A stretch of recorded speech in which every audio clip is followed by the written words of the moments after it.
Before we start, make sure to subscribe to my channel for more real, gripping stories like this, and share your thoughts in the comments. I really want to know how you'd react if this happened to you. It started with a text. A simple line that shredded everything I thought I knew about us. Leave if you're going to act jealous. I froze, phone trembling in my hand. My heart pounded. So hard I thought she might hear it on the other side of the house. Jealous? Me. I wasn't possessive. I trusted her completely. But the way those words landed, cold, sharp, final, made something inside me crack. I stared at the screen for what felt like hours, trying to make sense of it. My fingers hovered over the keyboard, unsure whether to reply or throw the phone across the room. I typed erased, typed again. I'm not being jealous. I just don't understand why you're saying that. No reply came, just silence. At first, I told myself I was overthinking. Maybe she had a bad day. Maybe it wasn't about me at all. But the feeling wouldn't leave. It lingered, a low hum of tension beneath the surface of our life. Subtle signs started piling up. Missed calls when she said she was stuck at work, texts she hid when I walked into the room, late nights out that seemed unusually frequent. I began questioning myself before I even questioned her. Was I being paranoid? Was I imagining things? Or had the years of trust I'd built crumble in small, imperceptible cracks I had refused to see? The first real sign of betrayal came a week later. I came home early from work, just a little ahead of schedule. I expected to find the house quiet, her on the couch watching TV, maybe sipping a cup of tea. Instead, the sound of laughter hit me before I even reached the living room. Laughter that wasn't mine. She looked up from her phone, startled, and smiled. That smile, the one I had loved for years, felt like a mask I'd never truly seen before. "Oh, hey, didn't expect you home early," she said, voice light, casual. But there was a tension in her eyes, a flicker of guilt she couldn't hide. I nodded, trying to ignore the knot forming in my stomach. "Yeah, just finished early. Who were you talking to?" "Just a friend," she said, too quickly, too vaguely. I wanted to believe her. I wanted to cling to the life we'd built. But deep down I couldn't. That day, the laughter stayed in my ears, echoing like a warning I couldn't ignore. Over the next few weeks, the unease grew. My mind constantly searched for proof, for confirmation of what I already feared. I noticed the small things, her phone always face down, the way she avoided eye contact when it buzzed, the sudden excuses whenever I asked about her plans. I started to catalog everything. The late nights, the hidden calls, the vague explanations. Then came the accidental discovery. She had left her notebook on the kitchen counter, open to a page I wasn't supposed to see.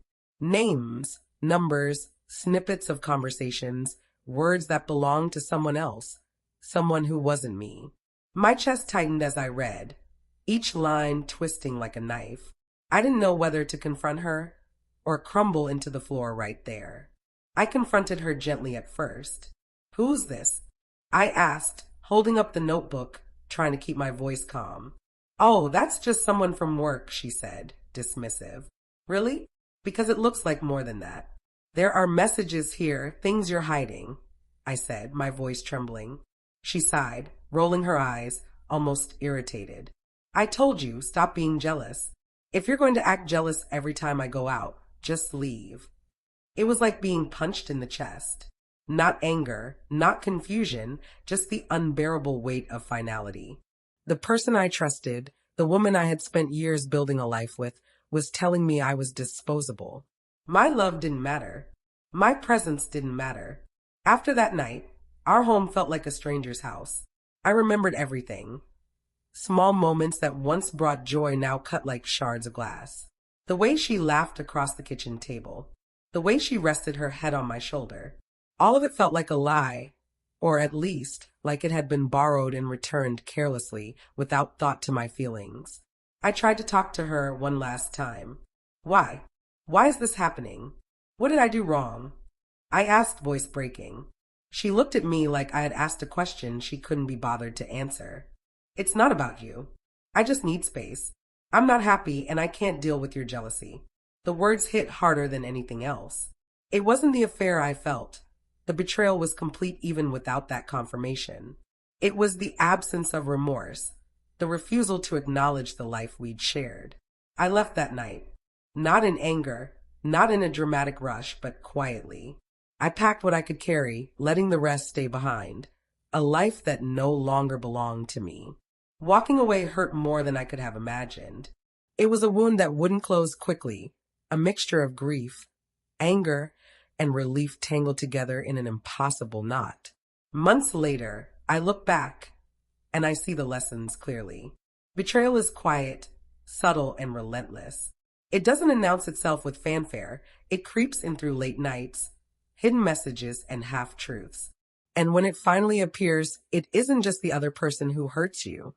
It's the realization that your love, your trust, your belief in someone can be treated as optional. I won't lie, the pain lingered. The memories still sting sometimes. The small routines of our life together feel like ghosts.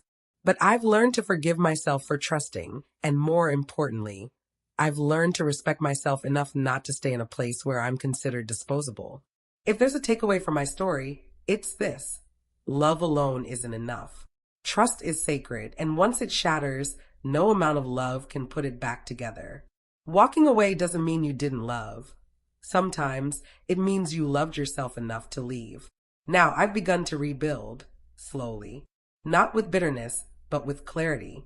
Not forgetting what happened, but honoring it by refusing to let it define me.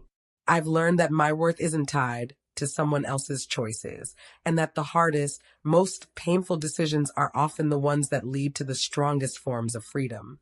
If this story resonated with you, subscribe to my channel for more real-life betrayal stories and share your thoughts in the comments.